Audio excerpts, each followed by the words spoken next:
जय हिंद। आप देख रहे हैं प्रकाशन उत्तराखंड, देहरादून से मैं अनिल रावत। रात 9 बजे 9 खबर में आपका स्वागत है। अगर आपको ये हमारा वीडियो पसंद आया, वीडियो को लाइक करें, शेयर करें, सब्सक्राइब जरूर करें। तो अब बात करते हैं आज 9 खबरों की हेडलाइन की। डबल इंजन सरकार को हाईकोर्ट का बड़ा झटका, सरकार आरक्षण पर स्थिति साफ नहीं कर पाई, पंचायत चुनाव पर लगाई रोक। हाईकोर्ट ने कांग्रेस के आरोप पर लगाई मोहर, कांग्रेस ने कहा भाजपा को नहीं है चुनाव और लोकतंत्र पर भरोसा। भाजपा ने कहा राजनीति के बजाय अदालत के निर्णय का सम्मान करे कांग्रेसी। पंचायत चुनाव में आरक्षण नियमावली पर धामी सरकार का बड़ा फैसला, कहा गजट नोटिफिकेशन की प्रिंटिंग जारी, जल्द न्यायालय में करेंगे प्रस्तुत। काबीना मंत्री गणेश जोशी की मंत्रिमंडल से बर्खास्तगी की मांग, जनसंघर्ष मोर्चा ने तहसीलदार विकास नगर के माध्यम से राज्यपाल को भेजा ज्ञापन। आपने 5 विधानसभा उपचुनाव में से 2 सीट पर दर्ज की जीत, गुजरात के विसावदर व लुधियाना पश्चिम में लहराया परचम। बस्तियों में 2016 से पहले निर्मित घरों को ना दे नोटिस, काबीना मंत्री गणेश जोशी ने कहा हमारी कोशिश किसी भी गरीब का घर ना टूटे।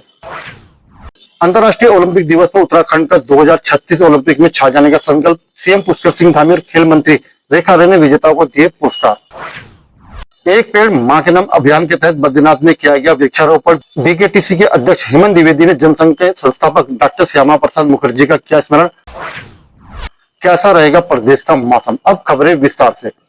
डबल इंजन सरकार को हाईकोर्ट का बड़ा झटका, सरकार आरक्षण पर स्थिति साफ नहीं कर पाई, पंचायत चुनाव पर कोर्ट ने लगाई रोक। उत्तराखंड हाईकोर्ट ने राज्य में होने वाले पंचायत चुनाव पर अस्थायी रूप से रोक लगा दी। यह फैसला कोर्ट ने आरक्षण को लेकर स्थिति स्पष्ट न होने के चलते लिया।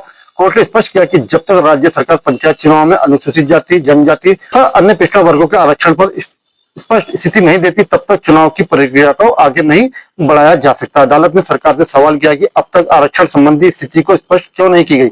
बता दें कि हाल ही में राज्य निर्वाचन आयोग द्वारा पंचायत चुनाव की तैयारी की जा रही है, लेकिन कुछ ही याचिकाओं के जरिए यह मुद्दा कोर्ट तक पहुंचा। अदालत ने मामले की सुनवाई करते हुए कहा कि संविधान में सामाजिक न्याय सुनिश्चित करने के लिए आरक्षण की व्यवस्था है और यदि यह तय नहीं है तो चुनाव प्रक्रिया आगे नहीं बढ़ सकती। सरकार से अगली सुनवाई तक जवाब मांगा गया है। हाईकोर्ट ने कांग्रेस के आरोप पर लगाई मोहर, भाजपा ने कहा कांग्रेस राजनीति के बजाय अदालत के निर्णय का सम्मान करे। आइए सुनते हैं क्या कहते हैं कांग्रेस प्रदेश अध्यक्ष करण महारा। जो अभी यशपाल आर्या जी ने जो अपनी बातें कही वो बिल्कुल ठीक है। रोस्टर सिस्टम को जो जीरो किया है, जनगणना 2011 की जनगणना के हिसाब से इलेक्शन है और रोस्टर जीरो किया गया है। जो रोस्टर 5 और 6 में जिनका नंबर था, अब उनका जिंदगी में नहीं आएगा। अगर वो 40 साल का बंदा है और उसका रोस्टर जीरो होने की वजह से नंबर नहीं आया है, तो आप जब 25 साल बाद नंबर आएगा तब तो वो बेचारा 80 साल का या 85 साल का हो जाएगा। तो मतलब उनको जिंदगी भर के लिए वंचित कर दिया है। और महिला आरक्षण, ओबीसी का आरक्षण, एससी का आरक्षण सारा बुरी तरीके से प्रभावित इन्होंने किया है। कहीं जनसंख्या के आधार पर आरक्षण कर दिया, कहीं परसेंटेज के हिसाब से आरक्षण कर दिया। तो 2 किस्म की चीज़ें नहीं हो सकती थी। उसमें बहुत स्पष्टता से आदरणीय गणेश गोदियाल जी ने इस बात को चुनाव अधिकारी के सामने रखा है।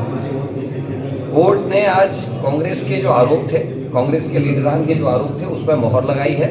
बीजेपी बुरी तरीके से षड्यंत्र करती है और चुनाव या लोकतंत्र पर उनका भरोसा नहीं है। केवल चुनाव जीतने के लिए वो चुनाव लड़ते हैं, चाहे उसके लिए उनको कुछ भी करना पड़े। वहीं भाजपा ने अपनी प्रतिक्रिया देते हुए कहा कि भाजपा ने पंचायत चुनाव को लेकर हाईकोर्ट के निर्णय का सम्मान की बात करते हुए कहा कि सरकार के जवाब के बाद तस्वीर साफ होगी। उन्होंने कांग्रेस से भी इस मामले में अदालत के निर्णय का सम्मान करने और राजनीति न करने की हिदायत दी।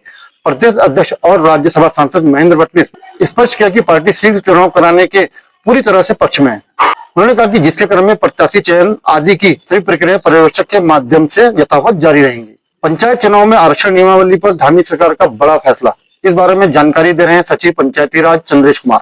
माननीय उच्च न्यायालय में त्रिस्तरीय पंचायती राज व्यवस्था के तहत चुनाव में आरक्षण नियमावली 2025 के संबंध में इसके गजट नोटिफिकेशन न होने के कारण इस पर एक स्टे प्रदान किया गया है, जैसा कि हमारे महाधिवक्ता श्री बाबुलकर जी के द्वारा मुझे टेलीफोन पर बताया गया है। इसके संबंध में हमने रुड़की प्रेस, राजकीय प्रेस रुड़की के निदेशक श्री उमेश पांडे जी से बात की है और उनको से अनुरोध किया है कि आज ही हमें इसकी एक प्रति शासन को उपलब्ध करा दें, जो गजट नोटिफिकेशन की एक प्रति उपलब्ध करा दें, ताकि इसको अगले दिन कल माननीय न्यायालय में इसको प्रस्तुत करके स्टे वैकेट कराने की कार्रवाई की जा सके। गणेश जोशी की मंत्रिमंडल से बर्खास्तगी की मांग, आइए सुनते क्या कहते हैं जनसंघर्ष मोर्चा के अध्यक्ष रघुनाथ सिंह नेगी। महाभ्रष्ट घोटालेबाज मंत्री गणेश जोशी जी, जिन्होंने भ्रष्टाचार करने में सारे रिकॉर्ड ध्वस्त कर दिए, उनके खिलाफ उनकी बर्खास्तगी को लेकर के उनके द्वारा जो तमाम सैकड़ों करोड़ रुपए की अघोषित संपत्ति जो इकट्ठी की गई है, उसके मामले में उच्च स्तरीय जांच को लेकर के महामहिम राज्यपाल जी को हमने ज्ञापन सौंपा है तहसील प्रशासन के माध्यम से। हमारा कहना है कि ऑनरेबल हाईकोर्ट गणेश जोशी जी के भ्रष्टाचार के मामले में नोटिस जारी कर चुका है और जो हमारे देहरादून के स्पेशल जज हैं विजिलेंस के, उन्होंने भी उनके खिलाफ भ्रष्टाचार के मामले में लेकर के मुकदमा दर्ज करने को शासन से सहमति मांगी थी, लेकिन उन्होंने अपने अच्छे संबंधों के चलते उसको सारा का सारा मामला रद्द करवा दिया। उनके तमाम जो घोटाले हैं, उन्होंने जो घोटालों की पटकथा लिखी है, अभी आप देख रहे होंगे कृषि मित्र मेले में हाल ही में काम टेंडर अलॉट नहीं हुआ और काम पहले ही चालू हो गया। इसी तरह से सैन्य धाम जो निर्माणाधीन सैन्य धाम है, उसमें भी घोटाला किया है। उद्यान में भी तमाम विदेशी टूर के नाम पर जो सैर सपाटा है, उसमें लाखों रुपए की बर्बादी जो इन्होंने की है। और उसके साथ साथ जो एक डायरेक्टर थे उद्यान के बबेजा जी, उनको बचाने के लिए बताइए सुप्रीम कोर्ट में SLP ला रहे हैं। ऑनरेबल हाई कोर्ट में उन्होंने कहा था ऑनरेबल हाई कोर्ट की इसकी CBI जांच होनी चाहिए, लेकिन उनको CBI जांच से बचाने के लिए सुप्रीम कोर्ट का सहारा लिया इन्होंने। जब विरोध हुआ तो उसके बाद इन्होंने SLP वापस लिए। तो ऐसे भ्रष्ट मंत्री को सरकार में बने रहने देना निश्चित तौर पर दुर्भाग्यपूर्ण है। आपने 5 विधानसभा उपचुनाव में से 2 में दर्ज की जीत, इस बारे में जानकारी दे रहे हैं उत्तराखंड से आप नेता रविंद्र कुमार आनंद। गुजरात की विसावदर और पंजाब की लुधियाना पश्चिम की सीट पर जो जीत दर्ज की है, उससे पूरे प्रदेश और पूरे देश के कार्यकर्ताओं में जोश आया है। और जिस प्रकार से हमने गुजरात, जो कि मोदी जी का किला कहा जाता है, उसमें उस किले को भेद करके 17,500 वोटों के अंतर से जीत दर्ज की है, ये वाकई में ये कहा जा सकता है कि अब आम आदमी पार्टी की जो राजनीति है वो लोग समझने लगे हैं कि भाई काम की राजनीति करने वाली पार्टी को आगे आना चाहिए और लोग अब पूरे देश में इसका अनुसरण भी करेंगे। हमें पूरी आशा है कि हम अब पूरे देश में जो अन्य राज्य हैं उनमें भी हम जीत दर्ज करेंगे।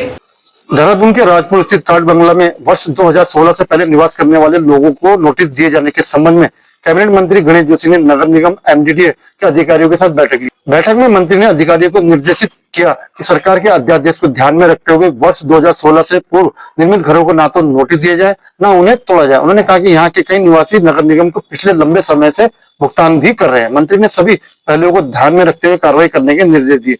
उन्होंने कहा कि भाजपा सरकार ने हमेशा गरीबों को छत दी है और हमारी कोशिश होगी कि किसी भी गरीब का घर ना टूटे। अंतर्राष्ट्रीय ओलंपिक दिवस पर उत्तराखंड का 2036 ओलंपिक में छा जाने का संकल्प, इस बारे में अधिक जानकारी दे रही है खेल मंत्री रेखा है। उत्तराखंड के समस्त खिलाड़ी गणों को, पूरे देश के खिलाड़ी गणों को, पूरे विश्व के खिलाड़ी गणों को जो है आज अंतर्राष्ट्रीय ओलंपिक दिवस पर बहुत शुभकामनाएं देती हूँ। निश्चित रूप से अपने इस देवभूमि में, जहाँ देवभूमि है, जहाँ सैन्य भूमि है, उसे खेल भूमि की ओर अग्रसर हम 38 नेशनल गेम के आयोजन के साथ में हम लोग कर चुके हैं। माननीय प्रधानमंत्री जी के आह्वान पर वो हो चुका है, लगातार वो क्रम बढ़ा है और आज पहली बार पूरे अब तक में राज्य बनने के बाद में पहली बार जो है वो अंतर्राष्ट्रीय ओलंपिक दिवस जो है विभाग सेलिब्रेट कर रहा है। निश्चित रूप से आज अंतर्राष्ट्रीय और राष्ट्रीय स्तर के हमारे जो खिलाड़ीगण हैं वो सम्मानित किए गए हैं और निश्चित रूप से आज पूरे प्रदेश भर में जो है ओलंपिक दिवस हर जिले में मनाया जा रहा है। तो एक कोशिश है कि खेल भावनाओं को और खिलाड़ियों को और खेल के संसाधनों को और डेवलप किया जाए और उसकी भावनाओं को जो है उनके अंदर पिरोया जाए। तो एक कोशिश है, मैं समझती हूँ आने वाले समय के लिए जब हम लोग माननीय प्रधानमंत्री जी मोदी जी के मार्गदर्शन में 2036 ओलंपिक जो है वो भारत में उसका आयोजन हुस और अग्रसर हो रहे हैं, तो मुझे लगता है कि ये जो तैयारियां हम लोगों की हो रही है, निश्चित रूप से 2036 में उत्तराखंड के बच्चे भी जो है प्रतिभागी बनेंगे और मेडलिस्ट बनेंगे। उस और जो है विभाग की लगातार निरंतर कोशिश चल रही है। एक पेड़ मां के नाम अभियान के तहत बद्रीनाथ में किया गया वृक्षारोपण। जनसंघ के संस्थापक प्रखर राष्ट्रवादी डॉक्टर श्यामा प्रसाद मुखर्जी के बलिदान दिवस पर उनका स्मरण करते हुए प्रधानमंत्री नरेंद्र मोदी के एक पेड़ मां के नाम हरित धारा अभियान के तहत श्री बद्रीनाथ केदारनाथ मंदिर समिति के अध्यक्ष हेमंत द्विवेदी ने बद्रीनाथ धाम में वृक्षारोपण किया। इस अवसर पर पेड़ वाले गुरुजी धन सिंह घरिया बतौर विशेष अतिथि मौजूद रहे। अंत में कैसा रहेगा प्रदेश का मौसम? मौसम विभाग ने कहा कि दक्षिणी पश्चिमी मानसून 20 जून 2025 को उत्तराखंड के अनेक भागों में पहुंच गया है। बात करें उत्तराखंड के मौसम की, मौसम विभाग के अनुसार उत्तराखंड के चंपावत, बागेश्वर, पिथौरागढ़, नैनीताल, देहरादून तथा उधम सिंह नगर जनपदों के अधिकांश अनेक स्थानों में तथा शेष जनपदों के अनेक स्थानों में गरज चमक के साथ हल्की से मध्यम वर्षा होने की संभावना है। चेतावनी जारी करते हुए मौसम विभाग ने कहा कि राज्य के बागेश्वर जनपद में कहीं कहीं भारी से बहुत भारी वर्षा होने की भी संभावना है। राज्य के टिहरी, रुद्रप्रयाग, पौड़ी, अल्मोड़ा, चंपावत, पिथौरागढ़, उधमसिंह नगर तथा हरिद्वार जनपदों में कहीं कहीं भारी वर्षा होने की भी संभावना है। बात करें अगर देहरादून के मौसम की, मौसम विभाग के अनुसार आसमान में आंशिक रूप से लेकर आमतौर पर बादल छाए रहेंगे। हल्की से मध्यम वर्षा के कुछ दौर हो सकते हैं। कुछ क्षेत्रों में 1-2 दौर भारी वर्षा होने की भी संभावना है। अधिकतम तापमान 33 डिग्री, न्यूनतम तापमान 26 डिग्री के लगभग रहने की संभावना है। अगर आपको ये हमारा वीडियो पसंद आया तो वीडियो को लाइक करें, शेयर करें और सब्सक्राइब जरूर करें। धन्यवाद।